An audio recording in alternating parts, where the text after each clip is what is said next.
Yo, what's up? Hey, what's up? I'm back. I am back. We're about to do the dumbest live stream I've ever done.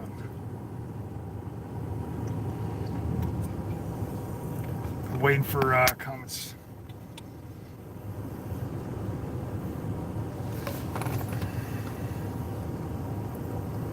Waiting for a fucking YouTube GIMP on our comments to flow in. There we go. Alright, we're good. Okay, we got comments. Alright. Fuck.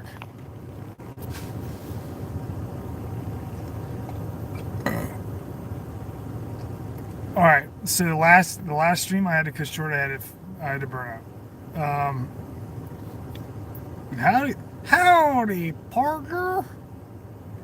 All right, if it's okay with you guys, I like to do a fucking super uncomfortable live stream. This is gonna be uncomfortable for everybody. Is that cool? Can we do this?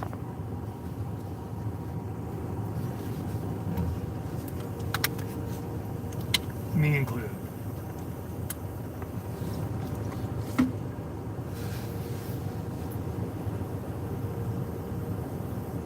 All right. Okay. So David put a comment in here describing the synopsis of Tom Clancy's what the fuck is that video game called? Tom Clancy: The Division 2 came out in May I think May 2019.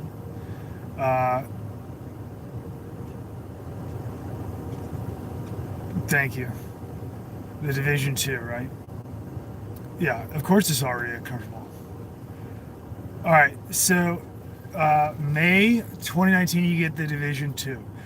The synopsis of The Division 2 for that game is that you have a post societal destabilization period in the United States in Washington D.C. with a like new wave state structure being like kind of like informal unit that these people are involved in that are the characters, the protagonists in the game. And this is in the aftermath of a smallpox outbreak. Okay, and then it's like a first-person shooter game. And then this is David was putting this in here because in the last stream, I was discussing the commonality of media putting forth social destabilization with like mass and armed civilians and general rioting, hate and discontent and shit like that as a general theme in media, particularly in concentrated in video games, right?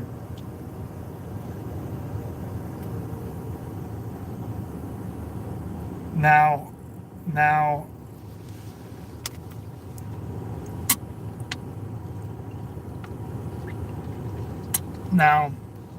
that description, if that doesn't, if you can't get an idea of how big this is and how many people are involved, then I don't know what else, can you imagine what the probability is of a video game, a Tom Clancy game coming out a year prior, describing essentially the exact thing that's going on in a way that crosses points on a matrix in like 5 different domains. Do you know what the mathematical probability of that occurring is? It's extremely low. It's a very low probability, right?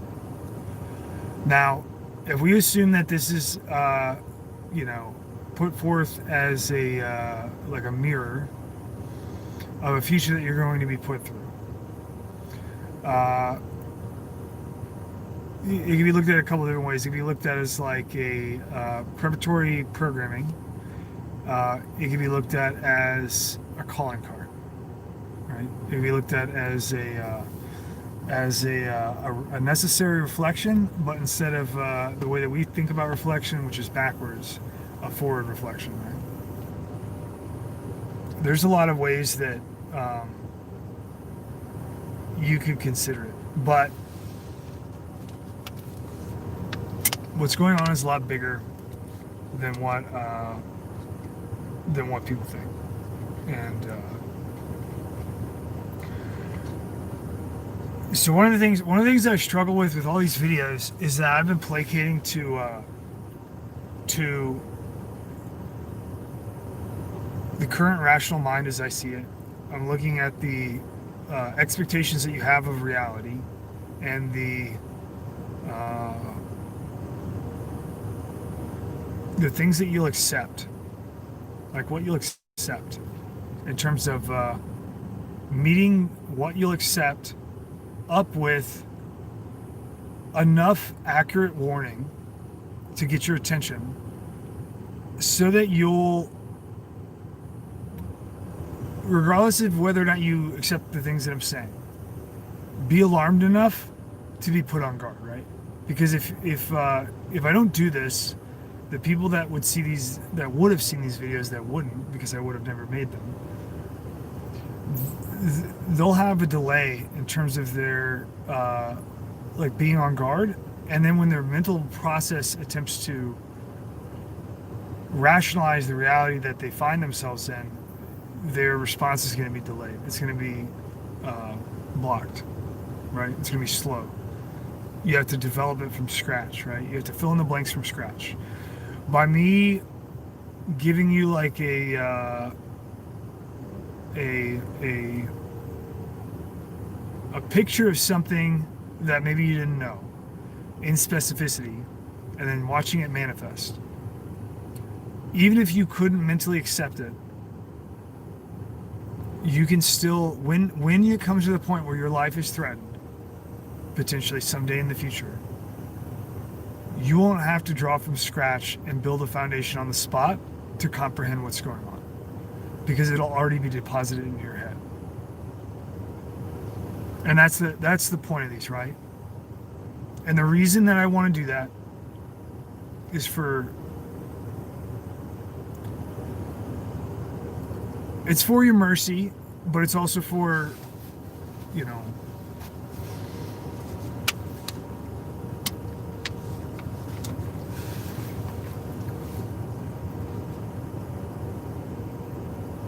I know there's a lot of different people that watch these videos.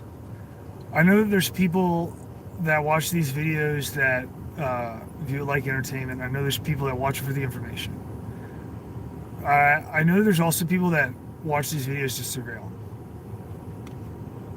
Right? And out of that, there's two different flavors. And only one of them is the one that is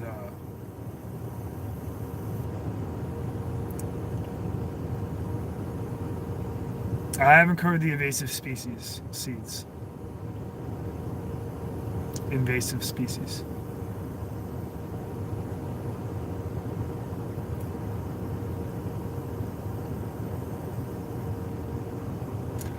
Now, I don't know anything that I haven't seen by my own sight. And sight I use in a broad sense that doesn't include my eyes. Anything that I don't see and perceive, I don't know, right? And so the things that are going on in other people's heads, I don't know. And I don't know what those that are here to attempt to box this, I don't know what their sight holds. I can kind of guess and deduce, but I could be wrong, right?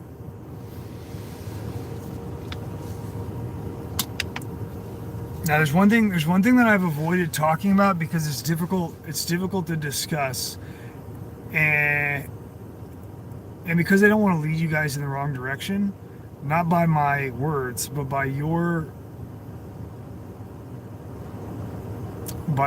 error in deduction of making assumption about what I mean, and then taking it upon yourself to put yourself in a destructive direction, right? And that's the reason I've like carefully avoided talking about what I'm about to talk about.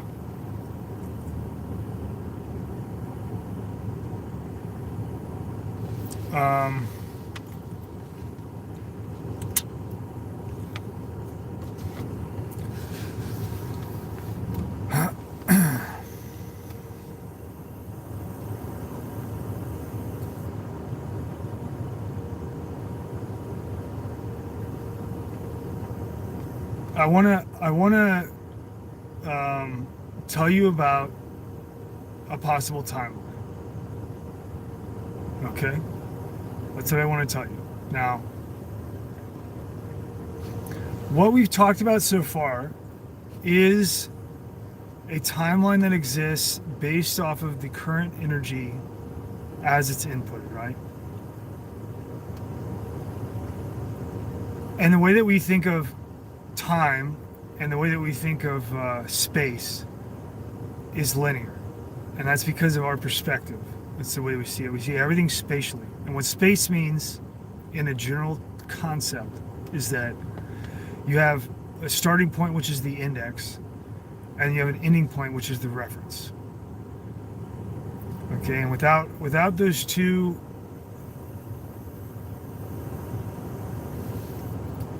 opposites, a space can't be drawn, and we can't comprehend and see.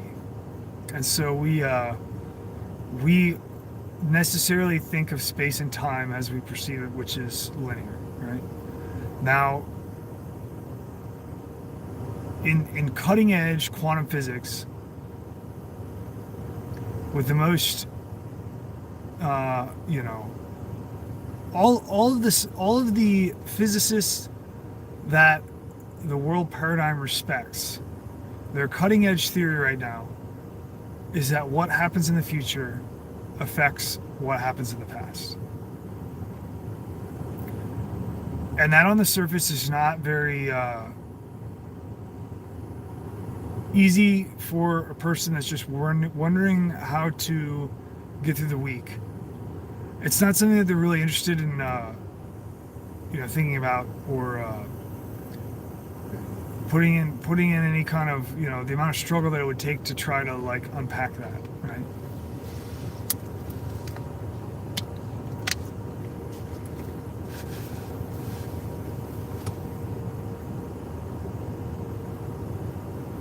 What that would basically mean is that in a way, what you could extend from that is that this thing that all of the modernity of science, the people that are into the great progression that is now, they would respect this concept. It has quantum physics in it, after all, right? It's a facet of quantum physics. That's fancy, and they would respect that. And a lot of these people would also be atheists.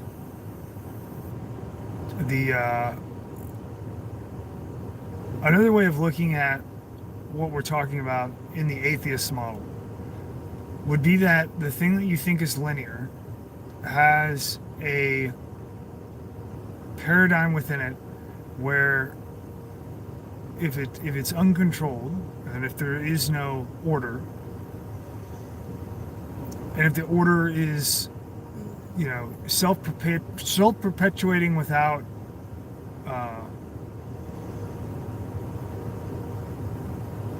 intent, then you would have blips where you would have things occur in a timeline that would then go back in time and change things in the past, right?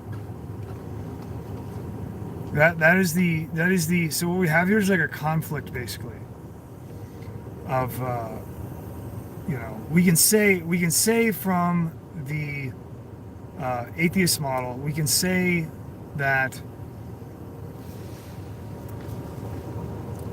science is accepted as it's known, and we can say that they accept the theory of quantum physics as of now, and that these are mathematical models, and so they have basis in mathematics, and mathematics is observed in the construction of creation. And then we can say, in this model, they observe that the future affects the past.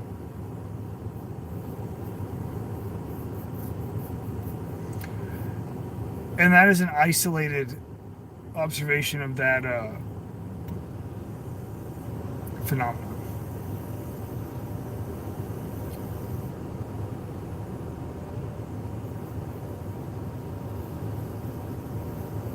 but perhaps the time and space is not as linear as it appears.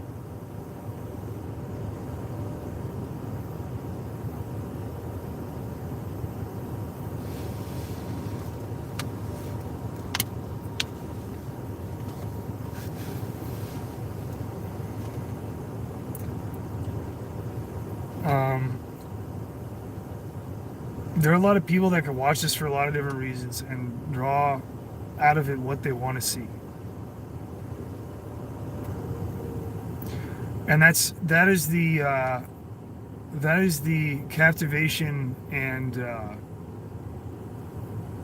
limitation of the current human mind, is that a person can, when I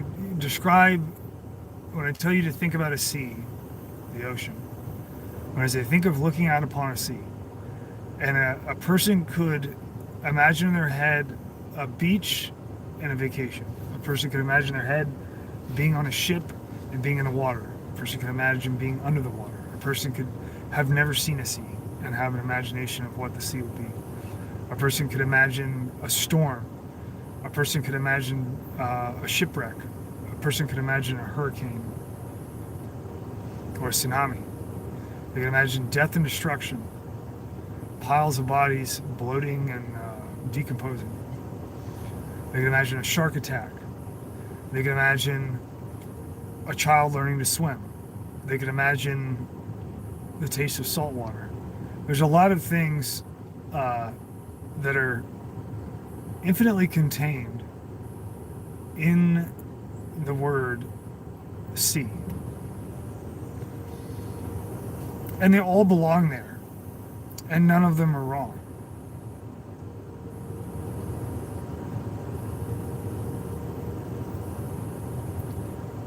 But language doesn't account for that. And neither does our conception, our general conception of language, nor does it account for that. And so when, in the same way that I could say a word and you would see what you want to see, is the same way that I can make these videos and a viewer will see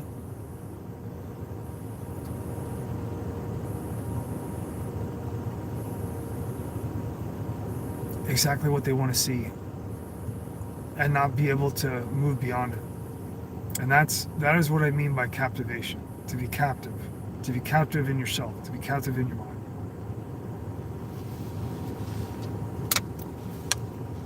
To assume that your version of the sea that you see, she sells seashells by the seashore. To assume that your version of the sea that you see is the same as someone else. It's one of the most simple errors that has the most dramatic consequences for humankind. And it's certainly the limitation of language, even before conception. In the mind, in the human mind, in man's mind.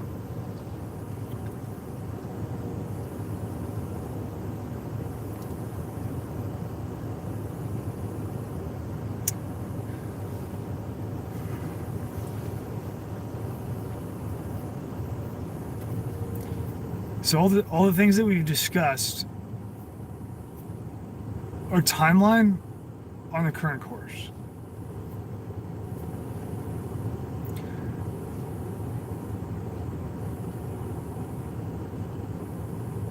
But one of the things that I've avoided discussing is what may happen.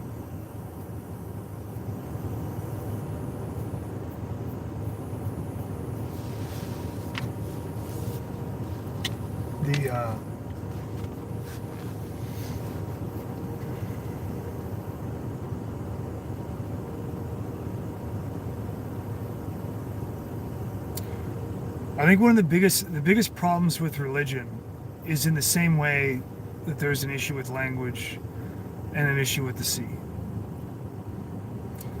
Because what a religion is in that word and in the word God. People have so many different things that come into manifestation in their conception as an individual for terms like that. And they're responsible in that way, in that mechanic of how that manifests, it's responsible for the division of humanity. From everything from the atheists, if there were an atheist watching this and they hear the word God, or just like the sea, right? Their blood pressure could rise. Their sense of willingness to watch a little longer could diminish. They could make the assumption that I know what kind of person this is that's saying these words now, because I've heard those words from other people, and I know where it goes. And this is the reason that I avoid the word God.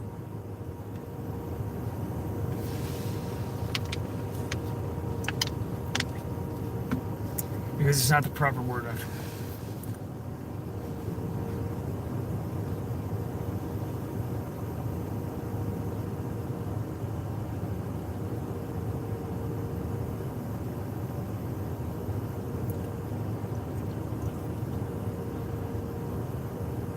In the concept of religion and what we call religion, and the many ways that we think about it, and the way that we develop the model of how we consider religion,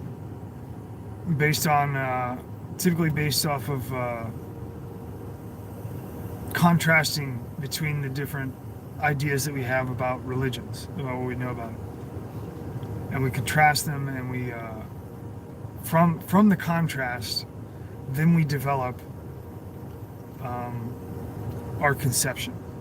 Meaning that, let's say that there was no religion.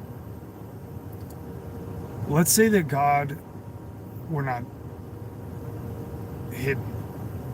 We're not some kind of vague concept that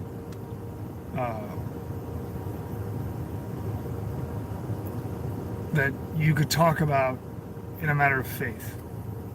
And if you could talk about it in as we do in a matter of something that comes later, right? Like we're in a stalling period, and then later, we'll have revelation, right? Which is a facet of a lot of religions. What if religion? What if our existence, our reality, were that God stood? I shouldn't use the word stand. If God was present and not hiding, and everyone could see it.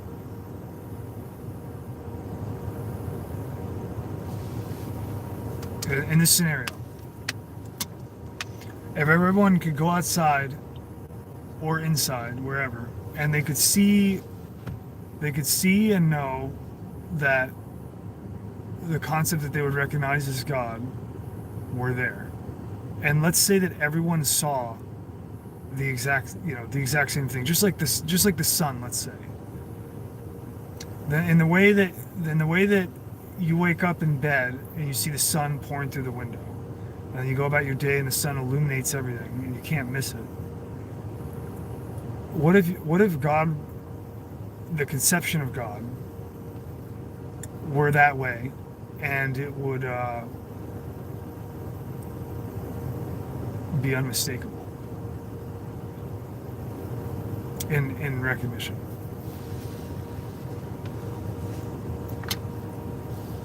Well, in that case, I guess I would deduce that there would be no religion, because what necessity would it have? Just like when we walk outside or when we see sunlight, we know that it's there. And so for most of our day, we don't talk about the sun. And we don't have to have a book describing a sun that's behind the clouds. If it were overcast, let's say, for our entire lives, and you could only see a diffuse sunlight entering into the world to illuminate us enough to see.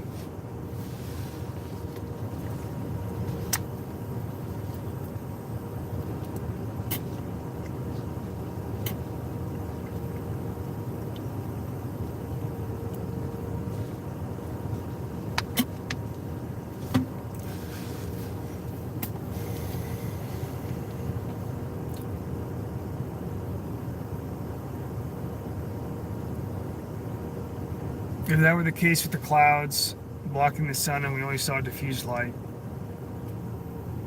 and if you could never leave the atmosphere and go up there and see it, then you would have to, if it were in your interest, discuss it from somebody who had in a book, right? And then there would be people that would say that the sun is not there. I've never seen it. And there's no practical reason to assume that the sun would be there because I don't think anyone else has seen it, right? And what business does it have in my mind and in my thought? Because after all, I don't see it and I won't see it until the entire time that I'm here on Earth, right?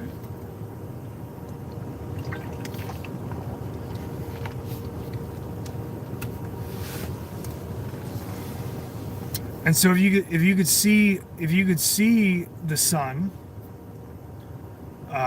and everybody saw the sun, then as we do now, we probably go to work every day, or whatever way that we try to organize ourselves as society, we would go to work and we would probably not talk about the sun, because that's what we do now, right? Because it's there to see for everyone. And they may have their own concept about it and the way that they perceive it in their sight. But everybody generally accepts that it's there, or that at least its effect is there, right? And so we don't have to have like debates about the sun.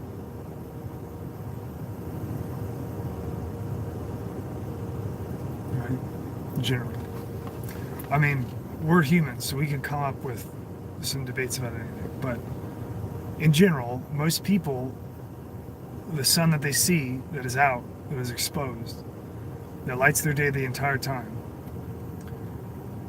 Not only do they not have to have a disagreement about it or a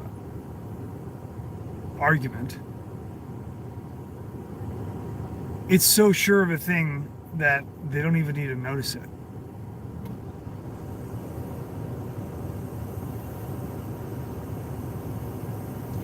And in the same way, because the sun is here, and because people accept it, that it's here, there are very few opinions that the sun only serves an individual. And there are very few opinions that the sun serves only a group. Most people agree that the sunlight that comes onto Earth is available for everyone that's here and everything that's here in physicality.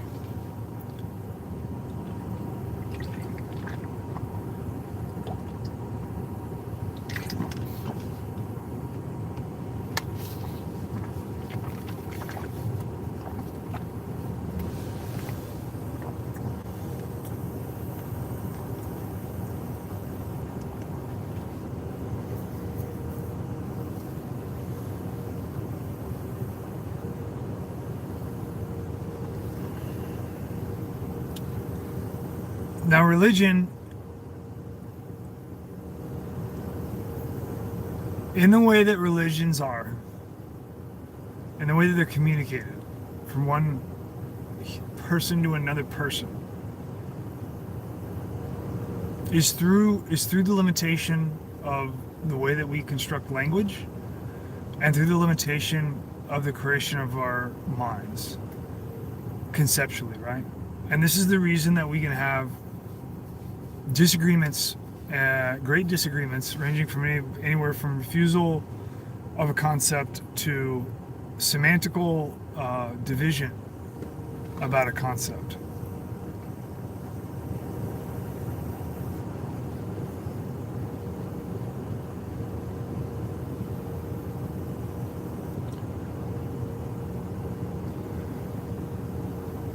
And in religion,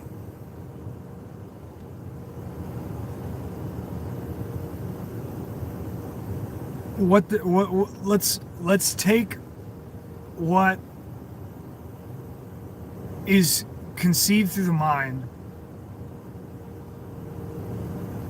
of what is transmitted between people.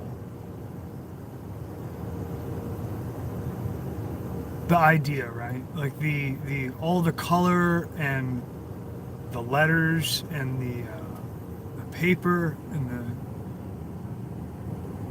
the ceremony and the prayer and all the things that go along with the transmittance of the concept from one person to another, the way that they share and communicate. If we set that aside for a moment and we look at what took place according to the concept, the general concept of religion,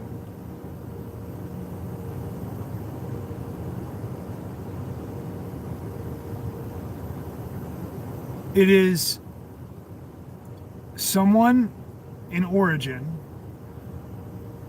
that contacts what we call God, or is contacted by, I should more appropriately say, right? So someone is contacted by what we call God.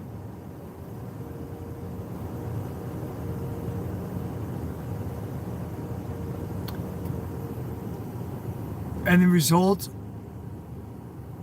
can last forever. It can last thousands of years, and it can affect the entire planet.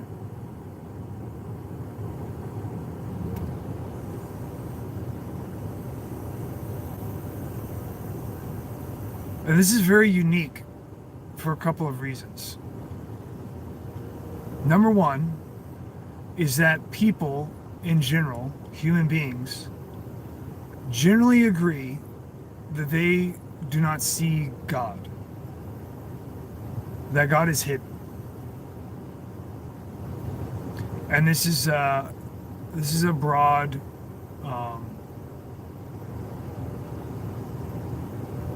simplification, right? But it is generally true in the transmittance and conceptualization that people have of the interface with God, that God is hidden.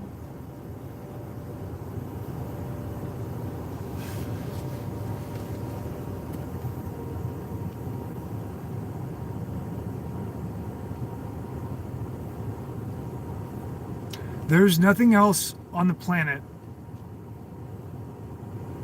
that works this way.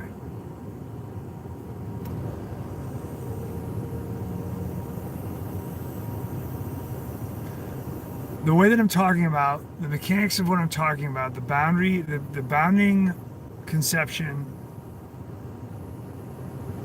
the thing that defines conception, the boundaries of what we call God.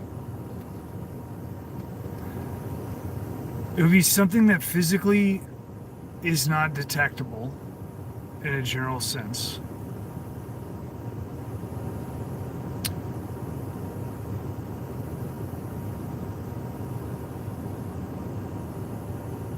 That is accepted by people in all cultures, in various forms through the history of mankind, and continues to this day.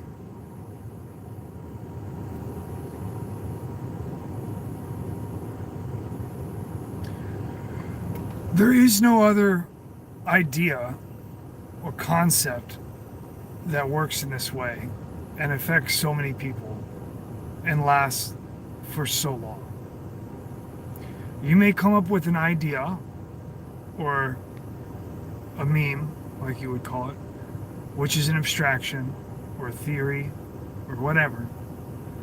And if it doesn't have a physical detection, such as, like, for example, to contrast electromagnetism with the abstract concept of God, electromagnetism has physical reciprocation in the physical world. So it's a theory that's an abstraction, which would be the way that we consider and think about electricity and model it in both visual sense and mathematical sense for useful purposes. That changes over time. That changes in the model that we show, right? And it has physical representation in physicality, in terms of like you can grab something that possesses electricity and be shocked, right? It is a direct causal deduction and an observation, right? The concept of God is entirely abstract, and it has no reciprocal and direct causal relationship. It doesn't cross over into physicality in a way that people would accept, in the same way they accept that if I grab a 220 line, I'm gonna, get a shock. Pretty good one. Yet, just like electricity, which is accepted by all cultures, the concept of God, in its different conceptions, is accepted by cultures for all of history. That is what I mean by the concept of God, of what we call God, is very unique and is different from everything else.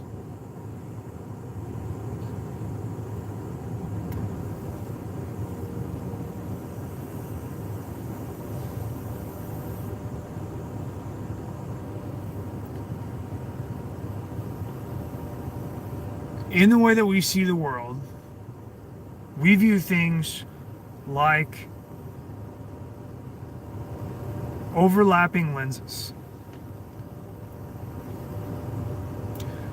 And we connect them all into a sight that we look through, because they're stacked just like lenses that you can see through. And when you look through a bunch of lenses at once that are stacked, it appears to be one thing, right? And in that way, we, in practicality, we don't see the layers of the lenses. We only see the picture that we're looking at, because that's what's practical. That's what we need. That's why we're looking through them in the first place, because of the access to whatever it is that we're visually looking at, right? And that's the way that we view our existence. And science and physics and philosophy in general typically do not account for the stacking of reality into layers that we then look through and perceive as one.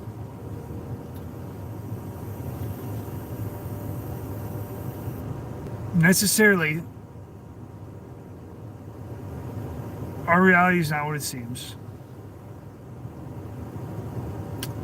And what I mean by that is that we look at the world like a physical world. And most of us, because of the condition of our control paradigm that we have created,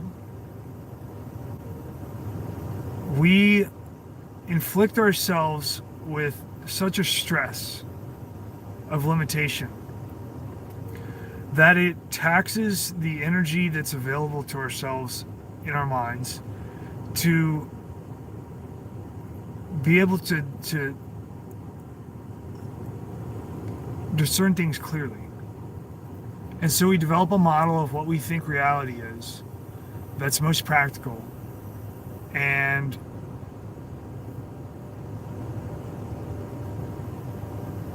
it's good enough for gravity. It's good enough for a car to drive. It's good enough for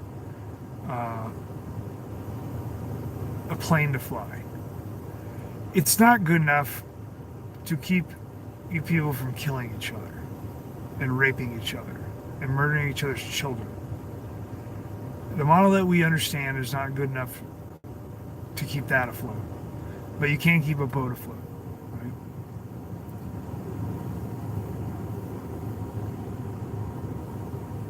And the way that we look at things is a physical way, right? And people will hear there are terms like spiritual, there are terms like firmament, there are terms like ethereal, and especially because of the context of religion that typically uses these terms, it's inaccessible to people that have the sight of the sea, which is that it's a raging lunatic, that it's a destructive force that is against their interest, right? Even though you may look at the sea and see abundance and see a gift, someone else may not. Right? The physicality that we see in our physical world is not actual.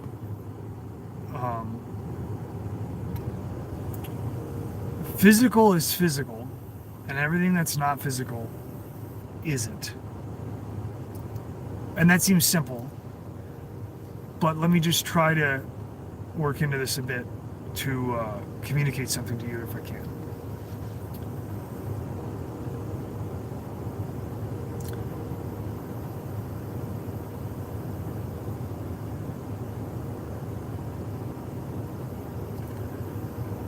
The world in a communicative sense, for me to communicate this to you, I'm going to divide the world up into multiple worlds. Because I think it's probably the easiest word to use to give you a simple conception, to be able to not focus on the mechanics of the words and the concept, and just be able to relax and just kind of listen to what I want to try to say and describe. So your physicality is physical, and that includes things like your wetware, your brain. That includes things like electricity, electrical impulses, things like that, things that are physical, right? It doesn't include things that aren't physical necessarily, right? Because we've defined physical, right? Spatial, space, right? Origin and termination, right? Physical. That would be everything that has any space or time at all. Necessarily, there's a range of other things that you perceive that aren't in that definition.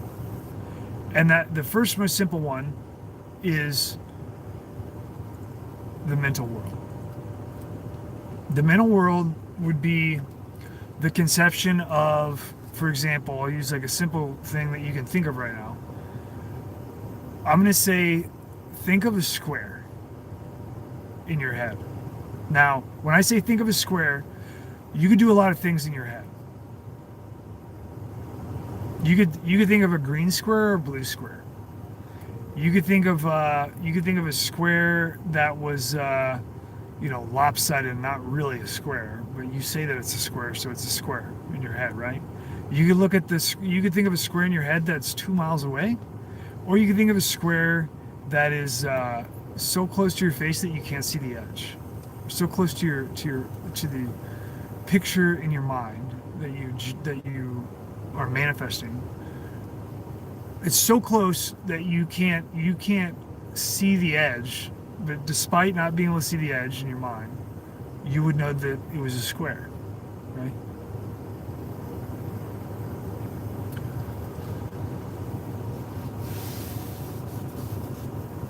Now, I want to get more specific, and I want to say, think of a perfect square in your mind, right?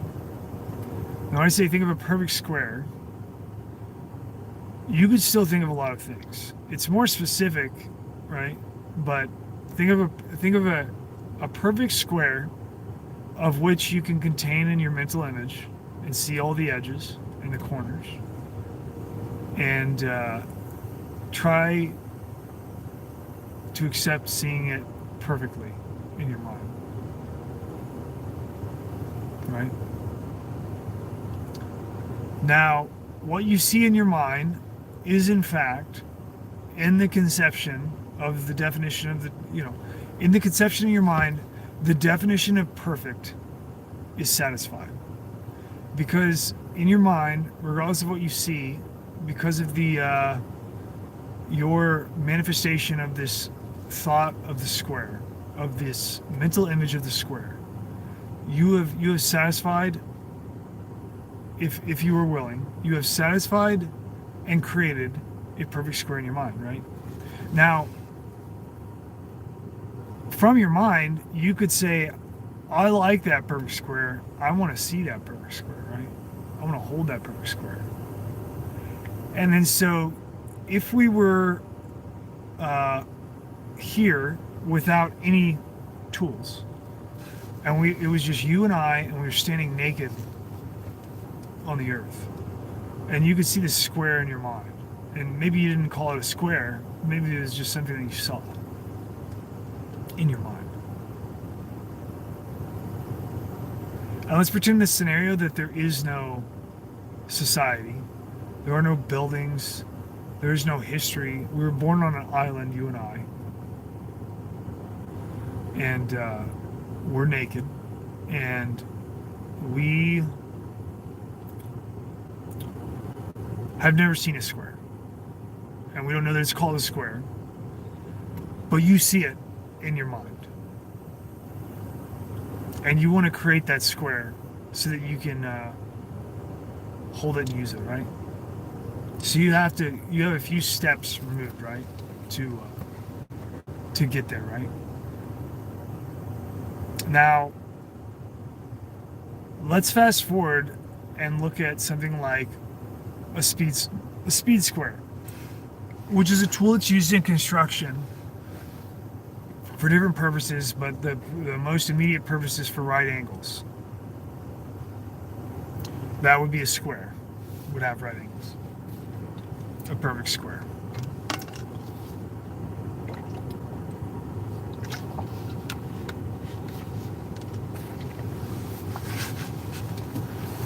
Now let's say that you are able to build the speed square, and it is accurate.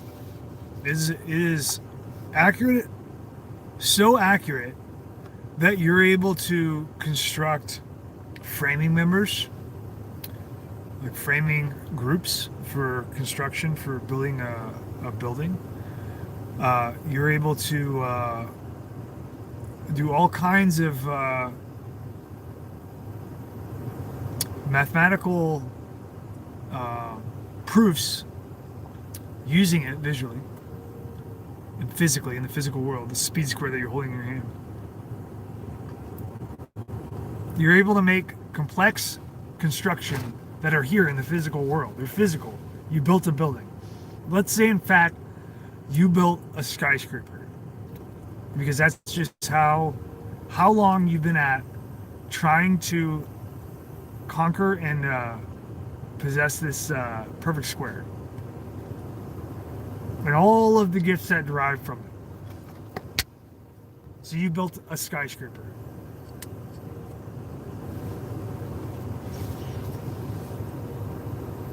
Now, let's say that I develop a tool that checks how perfect a square is. And I go out there and I look at your skyscraper that you constructed. And it's probably going to be an optic, is what I made. I'm examining your building and I'm saying, I don't detect any flaw in this. This building is perfect. Whatever method you use is perfect, right? As far as I can tell. And then let's say, out of nowhere, somebody else comes and they bring an electron microscope. And they say, let me see if this building is perfect. And they zoom in with the electron microscope at the edge of your building. And they zoom in with the electron microscope at the corner where your building meets the ground. let's, for simplicity, pretend like there's concrete on the ground and it's perfectly flat, or so it seems. What do you think they're going to see in the electron microscope? They're going to see a pocked surface, and if they look deeper, they're going to see something that looks like a saw. And if they look deeper, they're going to see something that looks like the Rocky Mountains. They're not going to see flat edges. They're not going to see 90-degree corners. They're going to see something that looks like craters on the moon. Holes. And if they go deep enough, in theory, according to what the modern physicists accept, you're going to see at some point more space between the pieces of mass that made up this object than there is mass.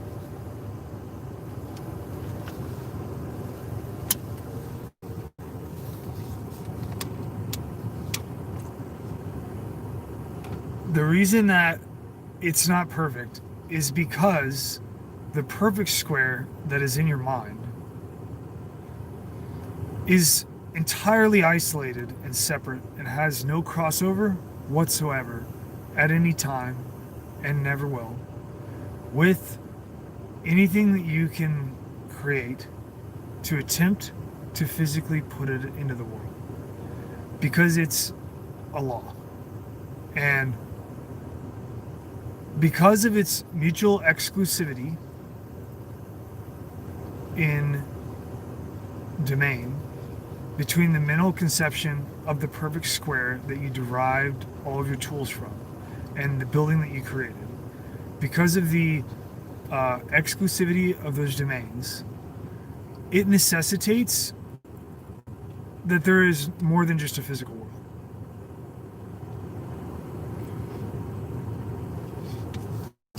Because there's obviously no crossover whatsoever. And although you may accept colloquially between people, between you and I, as we stand on this island and examine the building that you made, and we accept that this building is perfectly straight and that your speed square has a perfect right angle, and practically in physicality it may be so, in terms of being so enough to get your motherfucking skyscraper built and to not fall down, to be able to stand up against gravity for now. Fast forward 5,000 years, do you think your skyscraper will still be there? Probably not, right?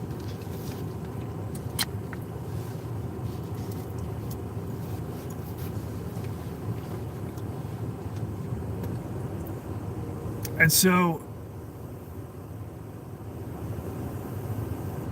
in the mind that we made the perfect square, we know from what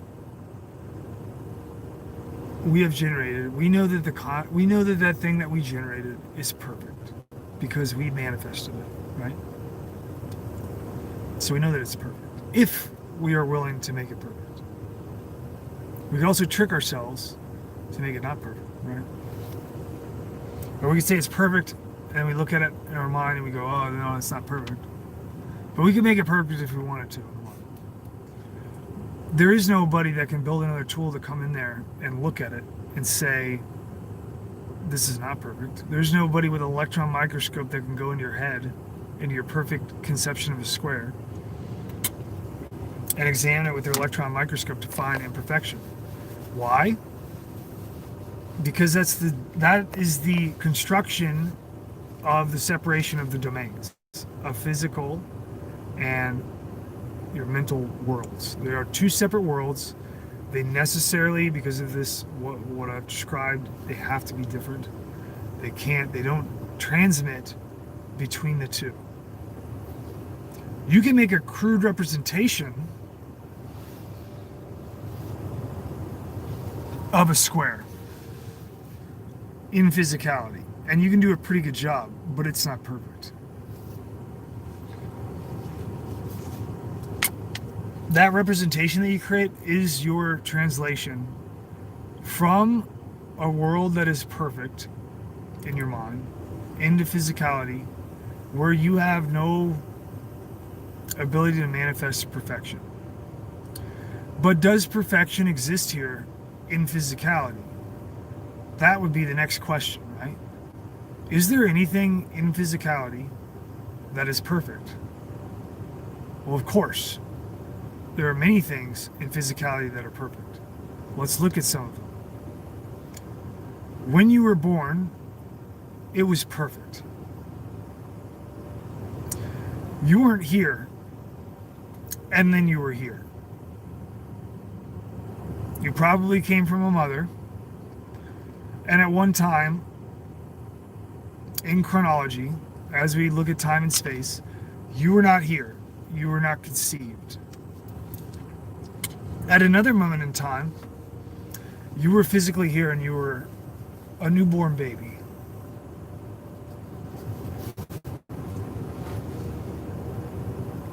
And then if we zoomed in, if we could zoom in the same way as the electron microscope when we examine the building, if we could zoom in between those 2 points, when you weren't here and when you were here. And if we zoomed in, then we could see a period where perhaps you could see a growth in the uterus. You're here. And then we could go to the other side and we could say, and here's another period where they're not here. And then we could zoom into that and we could say, here's a moment of a sperm entering an egg. And the only way that we could define that is to say the sperm is in the egg. You're here. And then we could find a moment before that happened, you're not here. And then we could zoom in. And there is a moment where the sperm is not in the egg. And there is a moment when it is. And then we could zoom in. And it would continue on and on like that forever.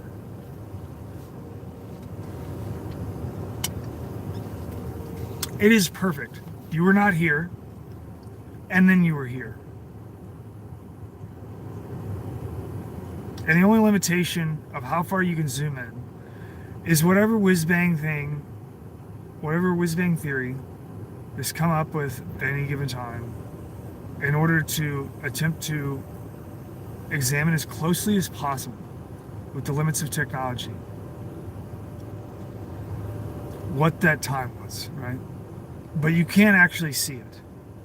You can't actually see and view the actual creation. It is perfect.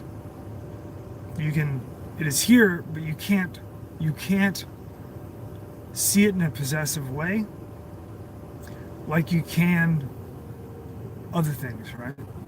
But that's something that's perfect. In the same way, your death is perfect. You're here, and then you're not. And you could zoom into it as far as you wanted to with medical examiners, and they could say the pulse has stopped. They could say the breathing has stopped. They could say there are no more electrons firing in the brain. But if you zoomed in far enough with the most sophisticated equipment, you will approach a limitation of where you cannot identify by the limitation of the law of diminishing returns, what you call that. You will approach a threshold that you cannot surmount in order to actually see death. But death and birth are perfect. You may think that something is dead, that you are dead, that someone else is dead, and they're not. You may think that something is born and it's not. But the actual creation of being born, the actual expiration of death is perfect.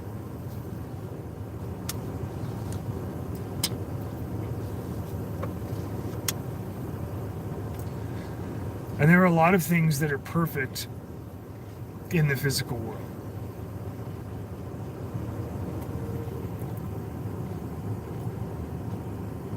The division between your mental world and your physical world, the nature of that division is perfect.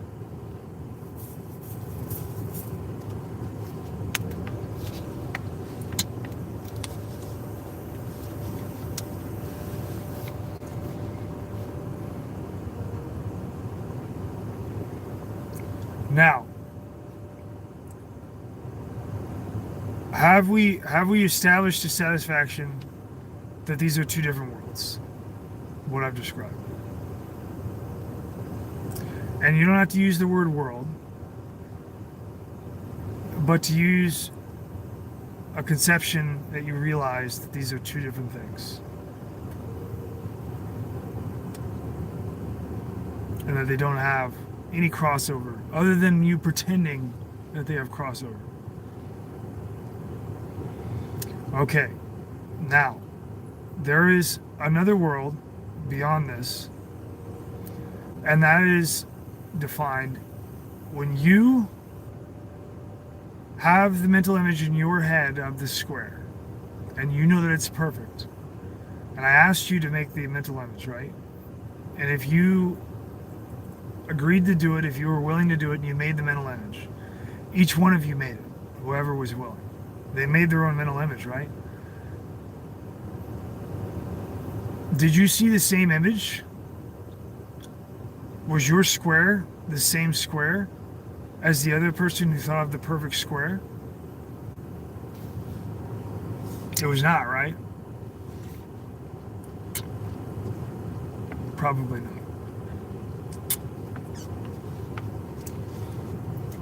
Therefore, because you didn't see the same square, and because you can't see the other people's squares that they made, regardless of how close you are, regardless if you put electrodes on someone's head and shave their scalp, and then make a representation on a little TV of a crude representation of the visual image that they're seeing in their head, in a visual sense, a translation. Because you can't see what is in the other person's head, necessarily that world is exclusive from yours. Necessarily.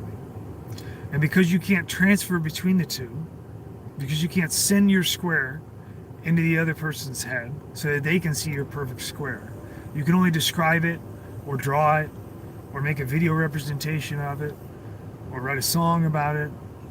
Because of that, the lack of transmittance, of capability of transmittance, it necessitates that they are exclusive from one another. And therefore, each of your worlds are exclusive and separate in your mental worlds. And they require necessarily acknowledgement that they are separate and that they cannot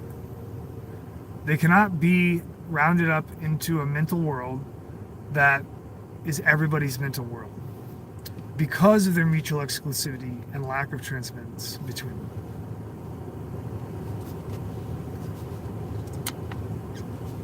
You understand? Have I lost you?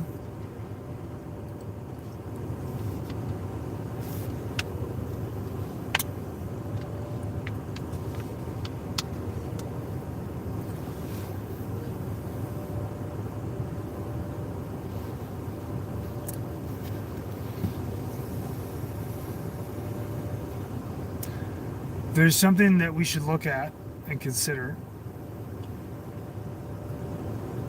about the nature of this.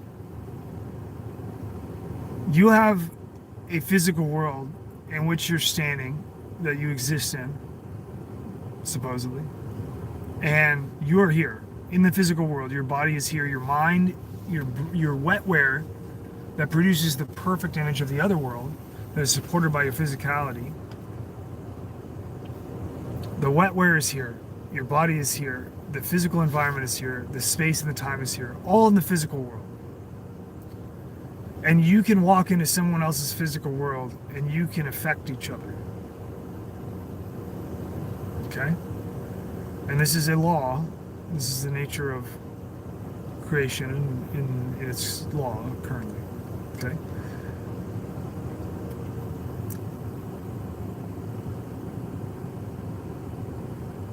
You can't do that in your mental worlds, right? Even though these are separate worlds, they're separate, and although you can come up with the concept of a square, you can't go and affect another person's square in that world, right?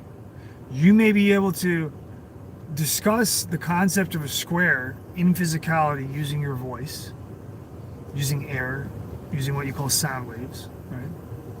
You may be able to talk about a square and influence what a person conceives as a perfect square, right? But you can't actually physically, in the same way that you can in the physical world, in the same mechanic, you can't go in and, like, if you built in physicality a physical square, somebody can come to your square and push it and it falls over, right? But they can't do that in the mental world. You can't think of a perfect square in your mind and then somebody enters into your mind and pushes over your square.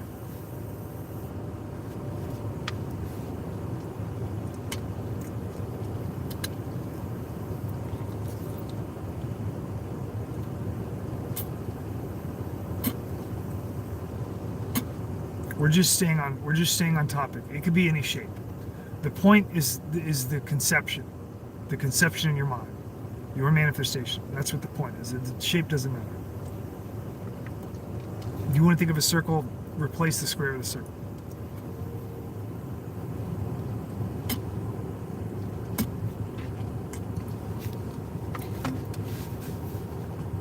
Now,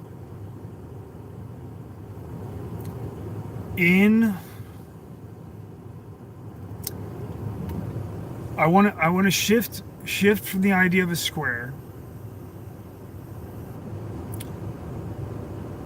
into the physical tool, which was speed square in the example that I used, right? And the speed square has a right angle, and then it has a diagonal axis, right? So it's a right angle with a connecting axis. That would be at an angle from your origin angle of the bottom of the speed square, right? That's also representative of a concept known as Pythagorean theorem, right? And so Pythagorean theorem, in a mathematical sense, in a non-physical sense, in a mental sense, is a squared plus b squared equals c squared, right? That's the mathematical abstraction of Pythagorean theorem. In physicality, what Pythagorean theorem is that if you took a block, let's say that you took a 2x4 and you cut it up, and you had a block here, and you took another one and you put it down here and put their corners together. And then if you cut a new block at the exact length to do that diagonal, another block, that would be the physical representation of Pythagorean theorem, right?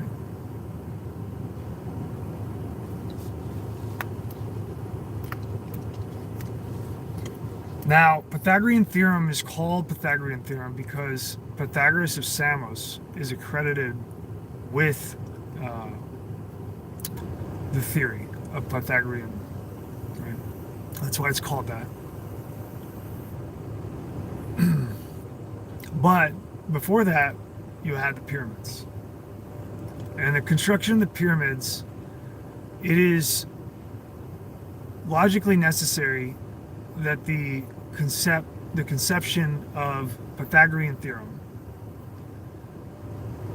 by obviously a different name, right? Because it's prior in time. Pythagorean theorem was necessarily employed by whoever built the pyramids because of their construction. And it can be established relatively logically that the pyramids are built a long time before Pythagoras is born. Okay? I don't want to get into some kind of semantic argument about this. This is just a general agreement that humanity agrees on whether or not it's correct or not. It's not the point if it's correct, it's that this is the thing that you agree. The thing to which you agree. The chronological order of events.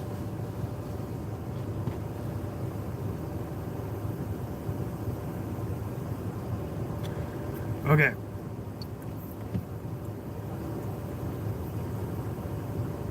Just as when we were in the example of standing on an island at the beginning of this, right?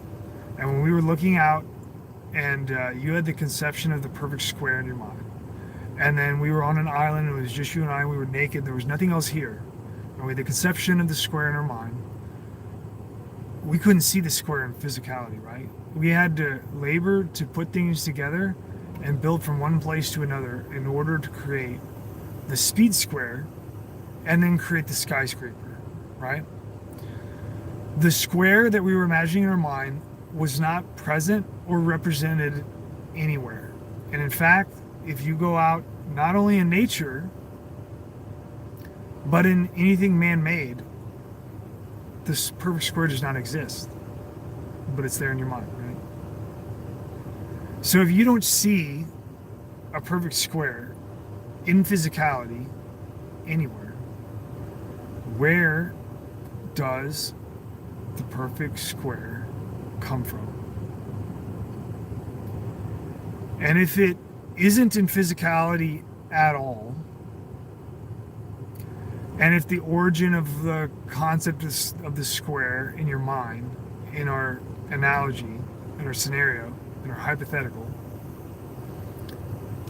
if we were on an island and you can imagine being on an island and never seeing a square, but you can think of it in your mind, which is certainly the case, right?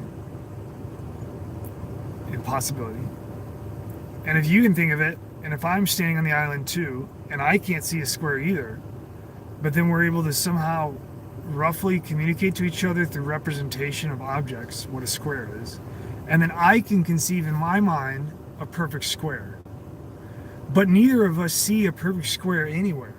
We see coconuts, we see trees, we see some trees that look very straight, but they're not, right? If we went up and looked at them closely, they're not perfectly straight, they're not perfect, right? Where do we get the perfect square? Where do we get it from? Neither of us saw it. We saw it nowhere. We weren't taught it. It popped in our heads. Maybe we saw something that made us think of it, but we derived it in our minds. We manifested it, right? But it's not here. It's not here in physicality, right? We've already established that the mental world and the physical world are separate. They're apart, right? Where is the square? Is it packed into my mind? Is it packed into my physical brain? Into the wetware when I'm born? Is it like a data package that's in there, like a CD-ROM, like a fucking hard drive? Is that where it's at? No. It's not, right? So if it's not in my physical wetware brain, and if I can bring it into my mind, right, without deriving it from physicality, then where does it come from? In my mind. And if you can do the same thing, where did you get it from? And in the case of Pythagoras and the Egyptians, both understanding and coming up with Pythagorean theorem at separate eras, separated by thousands of miles, and doing different things with it.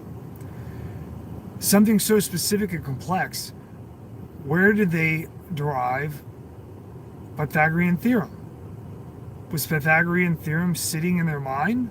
Were they born with a squared b squared equals c squared and understand that ratio, their concept, how those lines relate to each other? Were they born with that? No, they weren't, right? But they can draw it in the mind, right?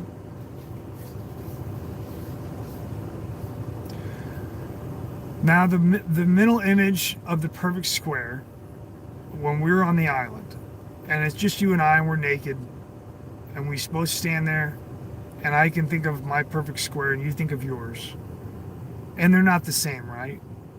But they are the same in a way. They're both squares. They're both perfect. But the thing that we imagine is not the same square, right? It's not the very same.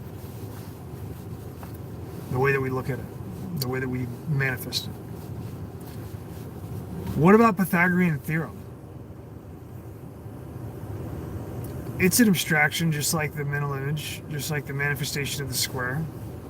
It's the same thing. But in its reference datum, being a 90-degree corner, into a diagonal line that meets the other two ends, that is the necessity of definition of the Pythagorean theorem, right? Because it has more information, more points of reference in its consideration. It has an origin and termination, just like space, just like time. We are able, in that consideration, to think of the exact same thing. Pythagoras and the Egyptians thought of the exact same thing. The way that they thought about it and how to use it could be different. What they see in its potential could be different. But they both see the same thing, right? Because it's not limited to size. It's not limited to like a color or a perspective. Its consideration and domain is of relativity between its parts, contrast between its parts. And if it's Pythagorean theorem, then it's always Pythagorean theorem, regardless of which way you would look at it or consider it, right? Where did Pythagorean theorem come from? And how did it get into your motherfucking heads?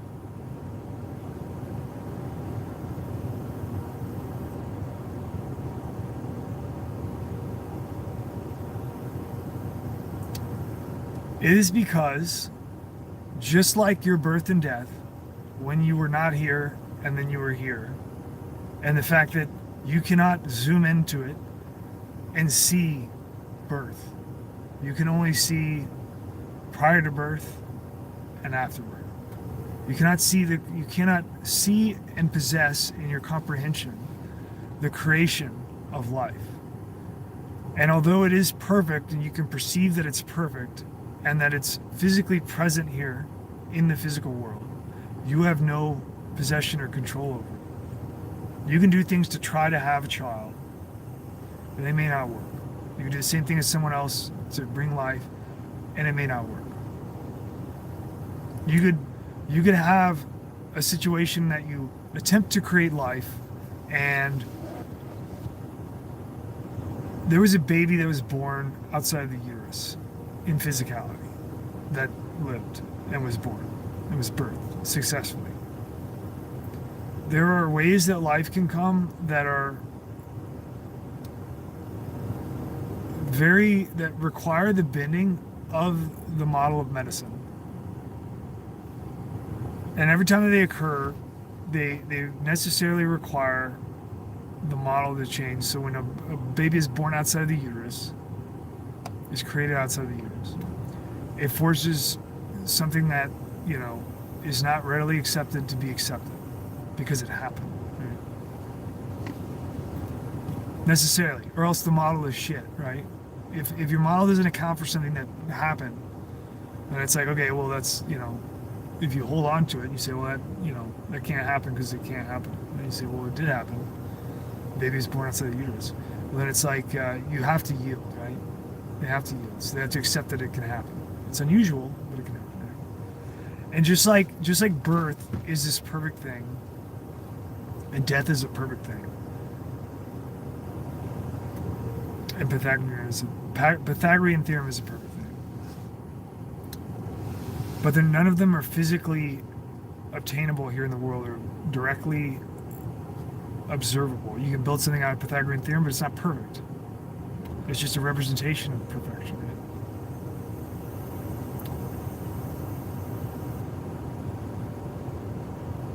Necessarily, these things come from another place.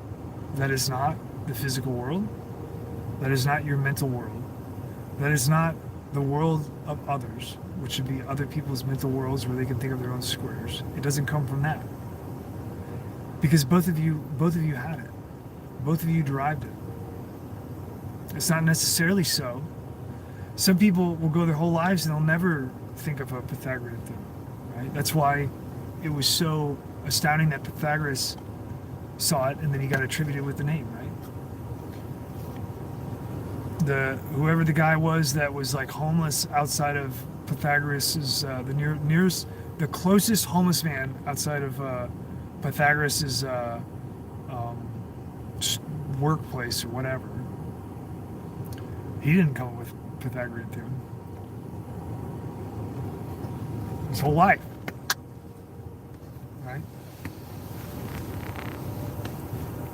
There is another world necessarily that is not necessitated by an ideal.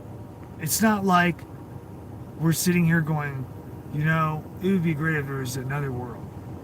It is necessitated logically by the relationship of all these things that I'm describing that we normally take for granted and say, this is the world. Boom, dump it all down a funnel. That's the physical world. That's the world. Shoot them, kill them. Fuck you, pay me. Give me money. That world. All of these things that I'm describing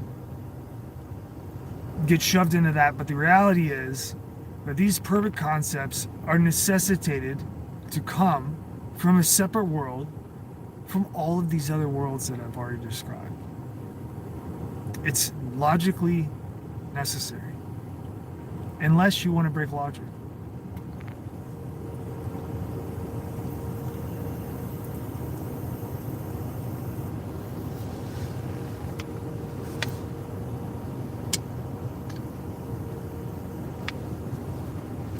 And so there is a place that is not contained in the physical world and is not contained in your mental world and is not contained in the mental world of others, where things that are perfect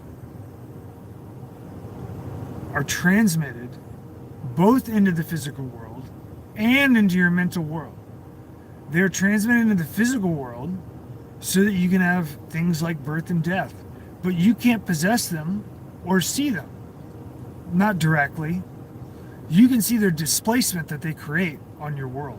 When you have a child and your child grows and affects the world in physicality and affects the world in self-reflection of everyone that they come in contact with in whatever way that they do, you can see that displacement, but you can't see the creation of the life, right?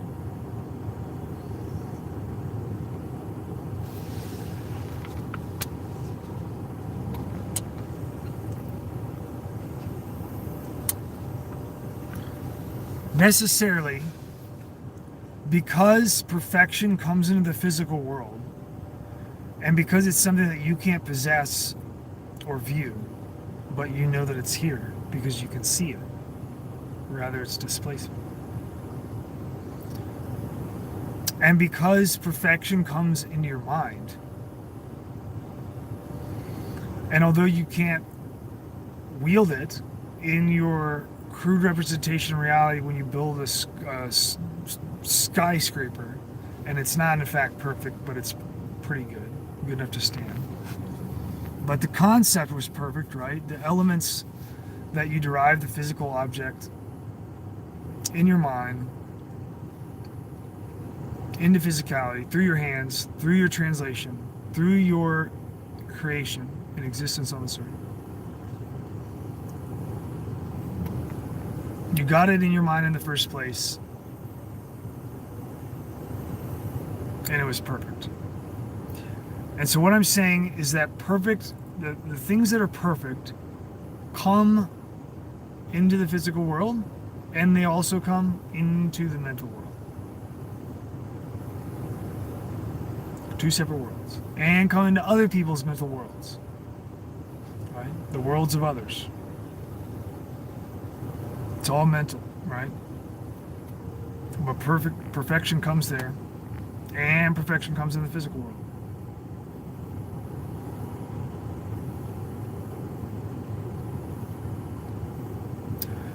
They're necessitated to come from somewhere else. So there is another world. It contains things that are perfect. You can't logically deduce that they come from the same perfect world. I guess there could be multiple perfect worlds, right? But we don't have any reason to suspect that. But there is another world where perfect things come from, and they enter into your physicality and your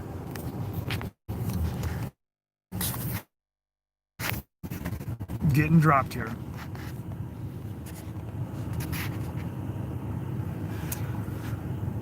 When we look at the world, the mental world, the worlds of others, and the physical world, and when we overlap them,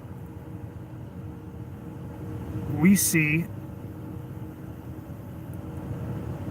what we believe that we see. But using the mind, we know that that's not true. That is necessarily not true.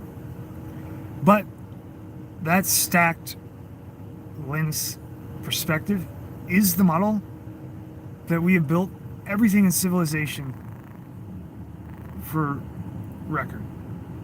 And it's what everyone accepts.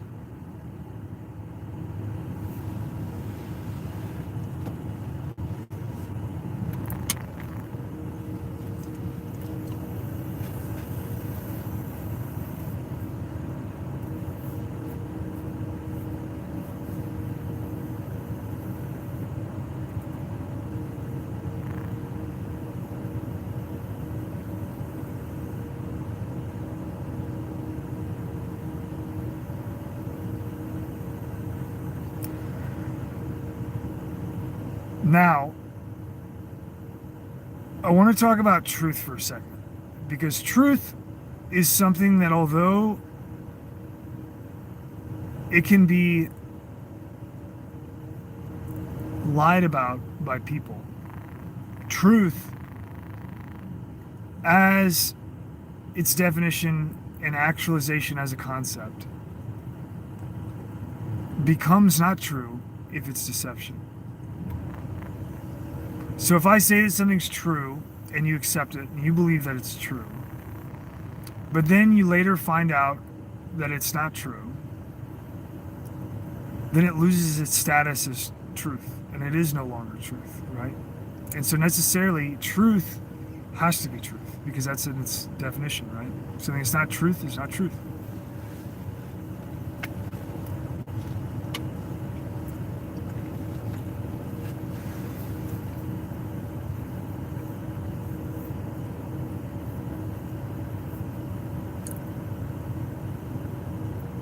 We all think that we are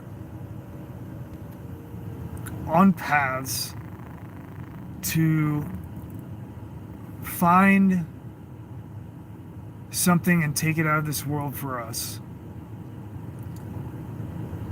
for our purposes, of which are, many, many, many ideas.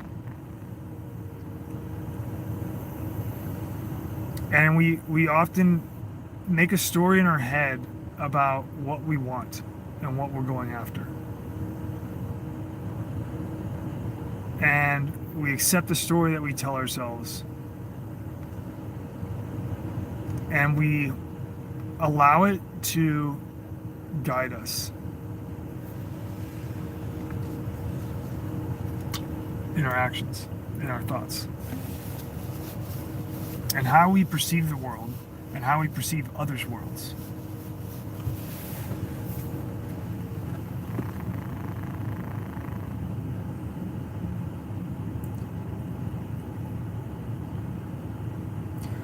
But reality is that truth, no matter who it is, no matter what language, no matter what culture, is accepted universally by all people. And it's not rational in a certain way, in that truth is an abstraction. It's an abstract idea. We know for sure that it exists because we can clearly identify it and we hunger for it. But it's similar to these other perfect concepts in that you can't see it growing on a tree.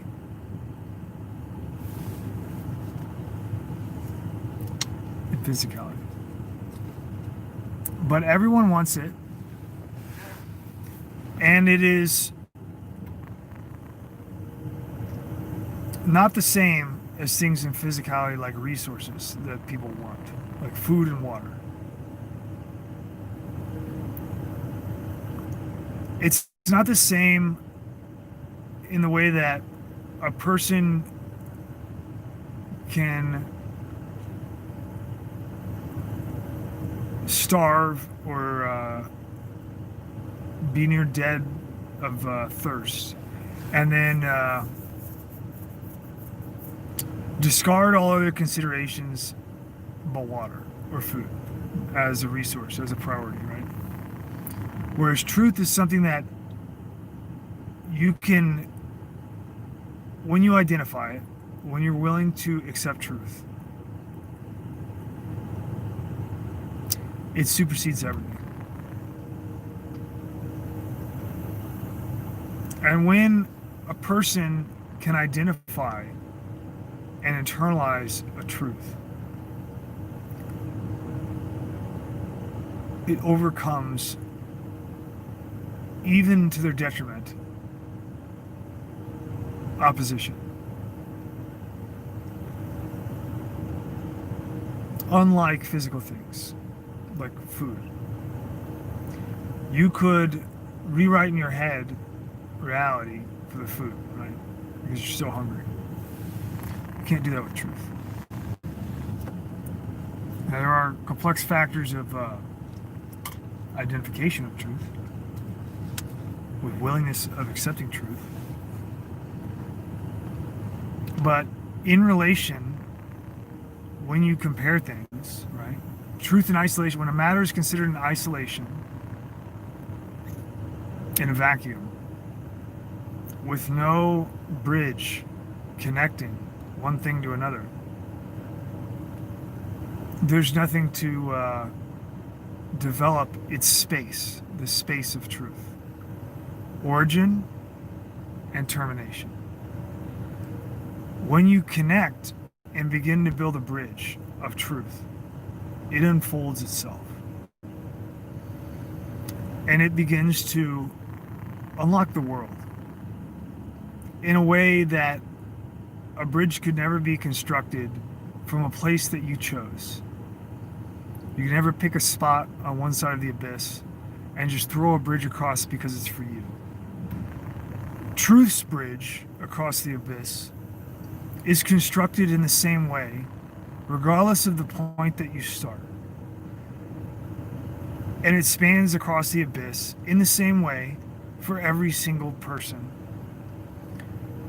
And how it's derived is in relationship to other things as they're constructed together and connected to create the bridge that's truth. And that passive truth all lead to the same place. No matter who you are or what time.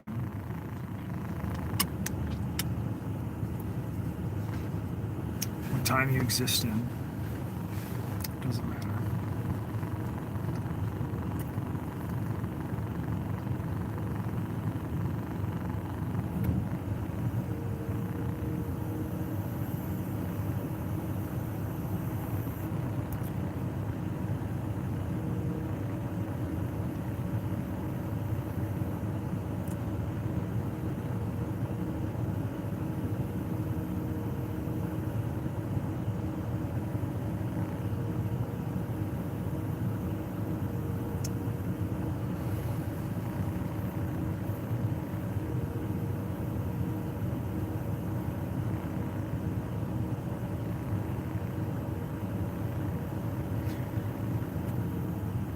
Humanity's not ready for what's coming.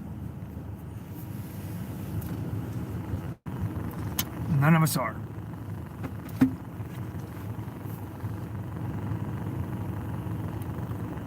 Regardless of what I say or what I try, Jews are going to be driven out of the entire world. Everywhere. And they're going to only have one place to go. Y'all are going home. I love you. Have a good night.